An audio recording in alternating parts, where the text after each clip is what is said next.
Shall we begin?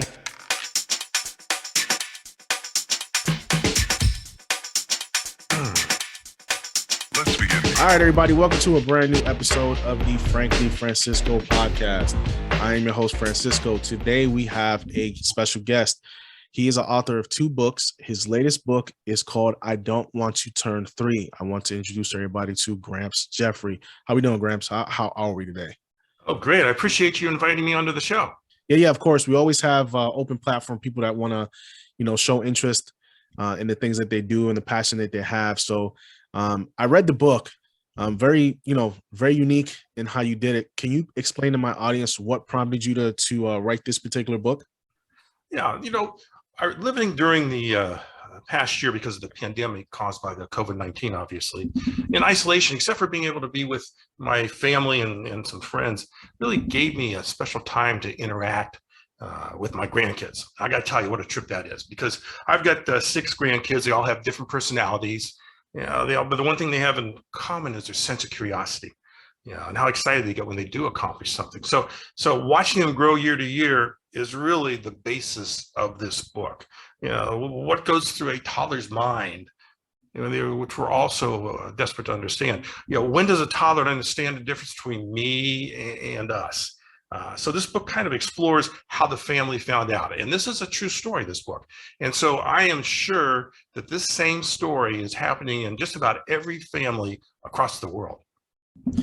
So is this the type of thing you want to turn into a series and use your grandkids as inspirations moving forward? Just taking what you're learning from them, dealing with them on a daily basis, and turning it into stories to, give the public? Interesting that you said that, because the title of this book is I Don't Want to Turn 3, and now we're working on a book I Don't Want to Turn 4. In fact, my oldest granddaughter, who was 8 at the time, is now 9. And she came to me last week and she says, Gramps, I got an idea for a book that I want to write, and we can write together, is I Don't Want to Turn 10. And I said, well, you want to write a book? I don't want to turn 10. Why don't you want to turn 10? She says, I'm going to have to learn how to drive pretty soon. I said, that's 7 years away. Why are you worrying about it now? She says, yeah, and I gotta figure out where I'm going to go to college. I don't know what to do about that. I said, that's another 9 years away. Why are you worrying about it now? She says, I'm just worried. So I think we can come up with a book. I Don't Want to Turn 10. So you're right. I mean, there's all kinds of things that happen to us throughout our lifetime that we can turn this into a series. Yeah, I have 5 children myself, all different age ranges. So there's you have a plethora of stories that you can tell from, ranging from my oldest, which is 15, all the way down to my youngest, which is 7. So it's all there for you. But the inspiration comes from everyday life that you deal with when it comes to your grandkids. So your grandkids are very open to, telling you they were very open to this book. How did they feel about it when you wrote it, that they were the inspiration for? Well, you got to go back to really what the true theme of the book is. And the real theme is, at what age do we begin to take responsibility for our actions? Is it 3 years old? Is it 13? Is it 23? I mean, I'm a baby boomer, and I got plenty of my people my age, 63, that still don't take responsibility for their actions. So that really is the basis for the book.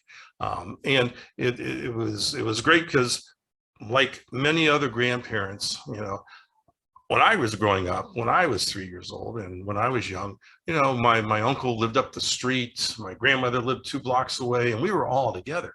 But in today's world, and using just me as an example, I've got 2 of my grandkids here with us in Scottsdale, Arizona.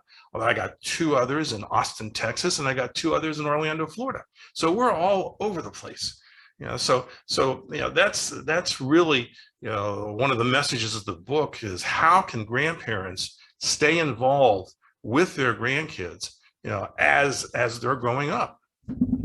So my mother lives in Cleveland, Ohio. We moved from Cleveland, Ohio down to the Carolinas. And it's one of those type of deals where we'll go up there to go see her, for her to stay in touch with the kids. Today's my twins' birthday. They actually turned 13 today. So, she sent the message out to them, but it's not the same when they're not in person. So how do you keep that? How do you keep in touch with them knowing that they're separated? Do you're on call with them? Do you video call them a lot, once a week, twice a week? How do you keep that connection with your grandkids knowing that they're the inspiration for what you're doing? First of all, I'm glad to hear that she's from Ohio. I was from a small town called Zanesville, Ohio, which is probably a couple hours south of Cleveland.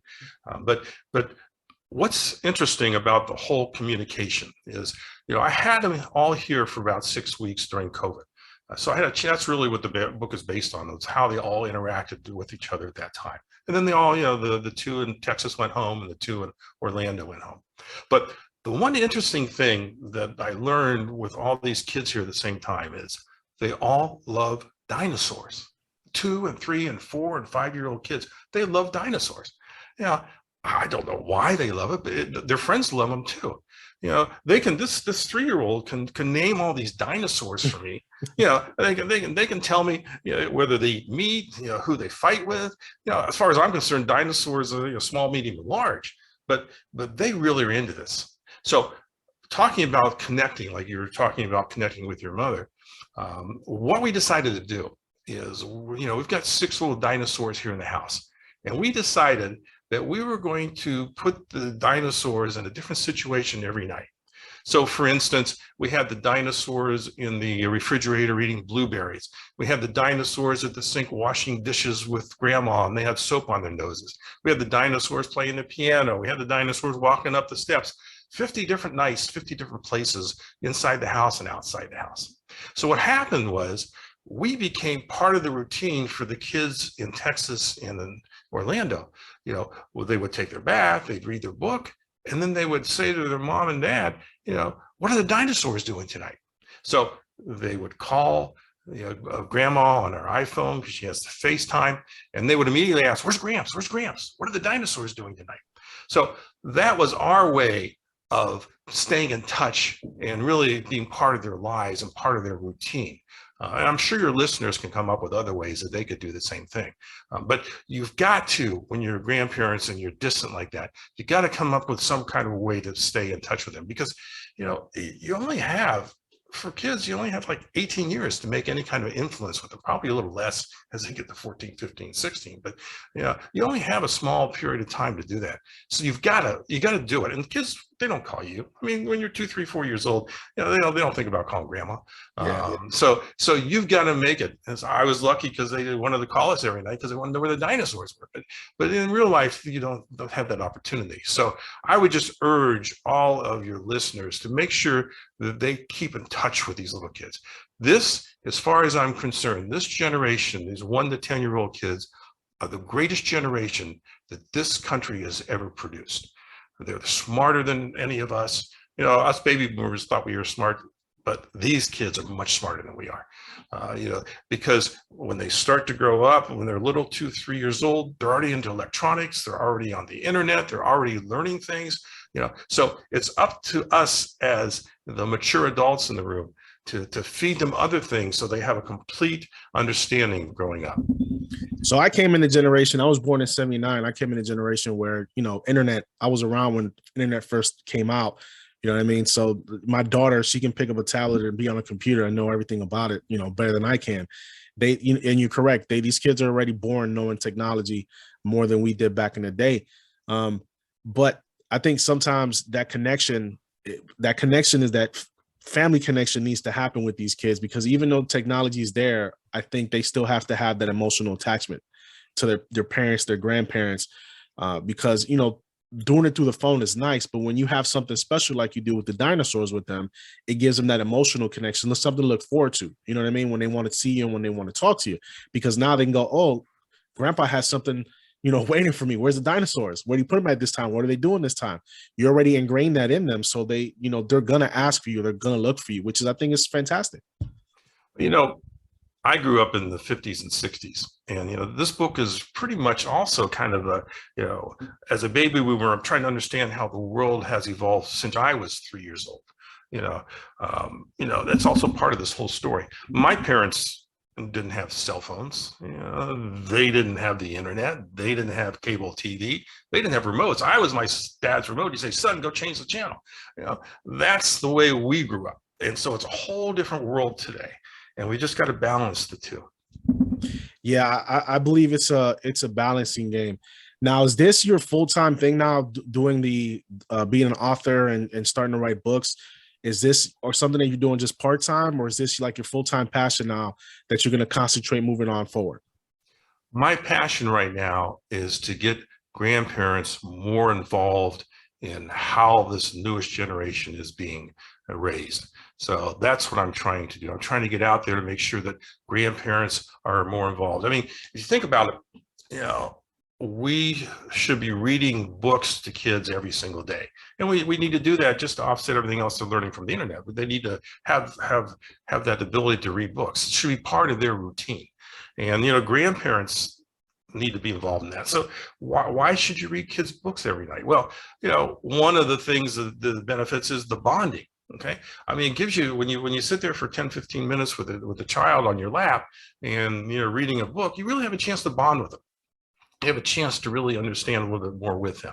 You know, another reason why we should all be reading books, and, you know, obviously I want them to read my book, but there's 100 other great books out there that they can read too, you know, is it really supports listening skills. Now, you and I know as we get older that listening skills is the best skill that we can have. The better we listen, the better we can communicate, the better we can grow and get smarter. So this, having the time to read books and have them sit on your lap, you know, that's just part of the listening skills that helps them learn. Again, when they're 2, 3, 4 years old. You know, another reason why we should all be reading books to these kids is for the cognitive, you know, and the language development. I mean, there's going to be words in these books they don't understand, so it gives you a chance to actually explain them, talk about them, helps them expand how they're doing that. You know, they may or may not pick that up on the internet, but it's important for us to give them that personal feeling for that. You know, and another reason is the whole attention span. I mean, as you well, as a father of lots of kids, you know, these kids bounce off the walls. They you know, they go from one thing to another. But if you get them alone with a book and you spend 15 to 20 minutes, you know, this helps bring that whole attention span learning process into play. So how do you move forward though, teaching other grandparents and helping grandparents adjust to this generation? What are you doing besides the book that is incorporating this stuff to be able to do that, to get your message out there? Yeah, I've written a couple articles. If any of your listeners want to take a look at them, you know, on the Women Baby Boomer site, you'll see a couple articles I've got on, you know, how we as grandparents can get more involved in that. You know, obviously doing a podcast like this, and I would imagine that some of your listeners are my age, and hopefully they'll be listening to that too. Because again, going back to why the whole reading thing just helps expand these little kids' minds. I mean, the smartest thing to do, again, if you're sitting there reading with a child, is have the kid pick out the book. You know, let them bring the book to you, so that way they immediately are involved in how the book's put together. And then before you even read the book to them, you say to them, you know, what do you think is going to happen in this book? You know, again, we as grandparents and parents, what we have to do is necessary for us to teach children how to think, not what to think. We have to teach them at a very young age how to think.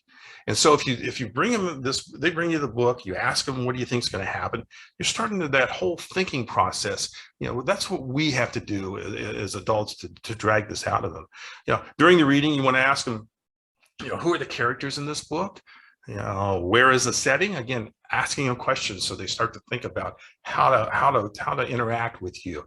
You know, and as you're reading along, does anything in this book sound familiar to you? You know, have you ever seen this? Have you ever done this?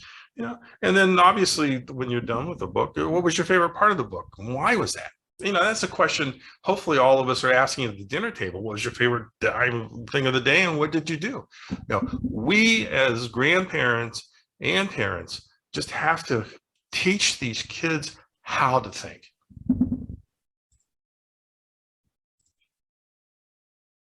So for my audience that doesn't know, you have a passion for writing anyway, correct? You have written another book and you've also written articles in the past, correct? Yes, my first book is a business book because I spent most of my life in the business world. I have started a couple companies. One I sold to investors, another one I took public. And the title of that book is The Secrets of Retailing, How to Beat Walmart. And the reason I wrote that book is because the customers of my company were the moms and the pops who are surviving and thriving against the chains. And so this is a 15-chapter book that gives you step by step on how to open a business, how to hire people, where to find a location, what kind of products to sell, how to go after your customers, both on the internet and also traditionally. And so that was my first book. And that was a very satisfying book for me because you could actually see that customers were reading and taking advantage of some of the ideas as part of that book. And Arianna Huffington read the book and asked me to become a contributor to the Huffington Post. Oh, nice. And so when I've written over 100 articles for the Huffington Post on all kinds of things of entrepreneurship, small businesses, and about half the articles were for nonprofit organizations, about the homeless and the elderly and school and education, because about half of our customers became nonprofits who were buying from us to stretch their dollars to help more people. So that gave me a chance to be part of that. And interestingly enough, I'll give away the end of the book. It's only a 30-page, 2-page book of I Don't Want to Turn 3, is in the end, all the kids give their toys and everything they have to the homeless kids downtown. And so, that kind of evolved out of all of my research I had done before, but it really came, Olivia, again, the oldest one, had come and said, our school's doing a drive for the homeless kids. Let's participate. And so it kind of all came together for me that way. So one of my rules in the house is if we get the kids anything new, they have to donate something old. So we're in that same mindset, because I let my kids, especially my daughter, because she gets very attached. Girls tend to get attached to their stuffed animals a lot. So it's like pulling teeth to get her to give up something. But that's the rule, and we got her accustomed to it. So if we go out and we get her something new, she has to give up something old, because we let her know there's not kids out there fortunate enough like you to receive new things the way you do. So there's somebody out there that might want your toy that's never had your toy before, that they can use it more than you can. Because you have all these toys sitting, you're not playing with them all. They just gain an emotional attachment to it, and we have to teach them there's other people out there that can use the things that you have that you're not using anymore. Same thing with clothes. We donate clothes. We donate everything. I love Goodwill. You can find brand new things at Goodwill, furniture, clothes, everything. So I think it's that mindset. You have to get it ingrained in them early to listen, it's always good to give back. And some people don't have that mindset, but I think what you're doing is you're trying to instill that in people at an early age, which is a good thing. I think that the book helps people think that way. Like, hey, at the end of the day, we're doing the right thing here, whether you think it's the right thing or not the right thing. You know what I mean? Interesting that you bring that up, because earlier we were talking about what kind of questions do you ask your children every day that makes a difference to teach them how to think. My favorite question to ask 2 and 3 and 4 and 5-year-old kids is, what did you do today that was nice to someone else? Now, first time that you ask that, what do you do today that was nice to someone else? They look at you like, what are you talking about? But then if you put that into everything every day, that if you say that to them, then all of a sudden they're going to start sharing toys with their cousins. They're going to try to be a little nicer so they can come back and report to you, this is what I did today that was nice to someone else. But can you imagine if we were able to get this whole new generation to think that way, when they grow up to be our age, how different this United States would become? Well, and this is the thing. A lot of the generation don't think like you think. I mean, a lot of the baby boomers that I know don't have that same mentality that you have. They don't. A lot of the baby boomers are stuck in that old ways that, the baby boomers were the greatest generation. They don't think, they don't have the mentality of wanting to adjust to us. You know what I mean? They still want us to adjust to them. The old ways was the best ways, but like anything else, time stops for nobody. We have to be able to adjust to what's coming. And I think your mentality is a good mentality to have. And I think you educating, the baby boomer generation, even my generation, it's a good thing, because a lot of these parents are stubborn in their ways. They don't want to listen to their kids. They just, they want their kids to do what they want them to do. And I try to instill in my kids, listen, you can be whatever you want to be. If you're not satisfied with something, change it. I mean, it's not that difficult. Don't feel like you're saddled into something. You're right. I would say there's 40% of the baby boomer generation that really doesn't care much about their grandkids, right? You know, many of them said to me, hey, I raised my kids. I did a great job raising my kids. It's up to them to take care of the grandkids. You know, hopefully what I taught them will pass on and it'll just filter its way down. Well, yeah, we have to realize that in today's world with COVID and sickness, you know, we could be here today and gone tomorrow. I mean, I can't tell you how many people my age I've seen go away because of this. And it's much greater than it's ever been. So we've got, to realize that these kids are young only once. Again, they only have a few years we can influence them. And we may not be there tomorrow. So we have got to do that. You know, as you probably also realize as you're getting older, as you get older, you do get a little wiser. You do a little more things because you fail a lot more. And you understand by those failures how to get better. And so we've got this wisdom on, all the baby boomers that we have got to pass on because, again, we have a short time to do it. And so, we have to be an influence. We got to try to be part of this routine of these kids, but we've got to give them, the things that will complement what we're learning on the internet. So they just become a whole much better generation than we ever were. Yeah, and I think there's a disconnect, and I think we need to start, bridging that gap between the older generation and newer generation. And I think moving forward, I think things like this, things like you're doing, things with the books, things on educating older folks. I think this is something that's going to be, it's going to be very good for society in a whole to help with that. So do you plan on holding, like, do you have any pages? Like, do you hold seminars? Do you do videos for this stuff? Or is just the books is going to be the way for you to bridge that gap? Well, I've got a blog where I've got every couple of weeks we talk about something different between kids and grandkids and all that. So I'm working on making that happen. Obviously, the more I can get exposed and talk to people of my generation, the more successful I'm going to be. So where can people find you at? Where can they find the book at? Where can they find the other book at? So you can find both of the books on Amazon. You can find both The Secrets of Retailing, How to Beat Walmart on Amazon, and you can find I Don't Want to Turn 3 on Amazon. You can find that on Barnes & Noble and about 100 other sites. Or come to my site. It's grampsjeffery.com. Grampsjeffery.com. Very easy. Or if any of your listeners want to talk about this, please email me. It's grampsjeffery@gmail.com. I'd love to talk to you about it and interact with you on, how can we get our grandparents more involved in making sure these kids are successful. So I know the older generation is not big on social media. So do you have any social media sites that you use at all? Do you use Facebook? Do you have, Instagram? Is there any, because the young generation really don't do the email thing. Is there like any social sites that you use that people can get a hold of you on? Yeah, luckily for me, I was one of the pioneers of the B2B space on the internet, so I understand how important social media was. So yes, I've got all the social media you just mentioned, or you can find me on LinkedIn, but you got Facebook, and you can find all that connections from the site. All right, beautiful, beautiful. So listen, I appreciate you coming on the show. When you come out with the new book, let me know. I will bring you back on so we can talk about it. You are always welcome on the show. I thank you for trying to bridge that gap between the baby boomer generation and the new generation out. And you heard it here, folks. He thinks the new generation now between ages of 1 and 10 is the greatest generation that this country is ever going to see. And this is coming from a baby boomer. So I would listen. I would listen. All right. I appreciate you coming on, Gramps. Thank you for coming on the show. And we will see you guys next time.